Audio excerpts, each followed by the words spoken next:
Sa dagat? Eh, po sakto lang. Mga ilang minutes? Medyo matagal. Medyo matagal. Mula po dun sa bahay. Kumusta ka pala? Okay lang na po. Yung, okay. Ikaw, siyempre, kaalala ko kasi nung last bansa rin natin, di ba? Yung first bansa rin natin. Naghalong emosyon, di ba? Iyak ka. Eh ngayon, sige na kamustahin kasi second bansa rin natin. Okay lang na po. Ano ba yung mga problema ka mo? Problema po. Kung sa problema, Oo. parang madali natin kung masolusyonan. Ay, Tapos, ano po, nung nagtagpo baga tayo ng nakaraan, oo.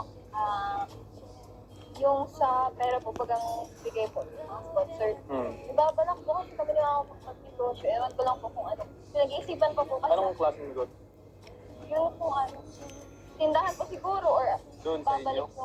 babalik yung vulcanizing po namin. Ay, meron ba kayong vulcanizing dati? Opo. Mga kapatid ko nagagawa. Kapatid mo? Ito kapatid. Yung bagang maganda. Kailan ba kayo magkakapatid? Yun Hindi ko pa yata nakikita yung iba. Opo, yung dalawa, daig pa. Yung mga maliit. Lalaki. Opo. Lahat po sila lalaki. Dilos yun kung Kaya nga po. kung matuloy. Doon po sa nung ano po baga, nakapang na po kami, prepared na para sa pangkubo, para Pangkubo doon? yung po bagang kubo na, Yung magigiba, Oo. sabi mo. inaano po, 5K po yung higi kaya sa amin. Kaya, Oo. ang inaano ko na lang po ay parang kung paano masimula nga po ng business. Para Goods yun para at least. No. Habang nagtatrabaho si Papa mo sa Laguna ba?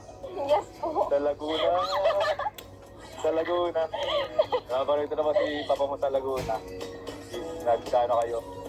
May income kayo doon sa bahay. Siya po baga? Sana matuloy, di ba?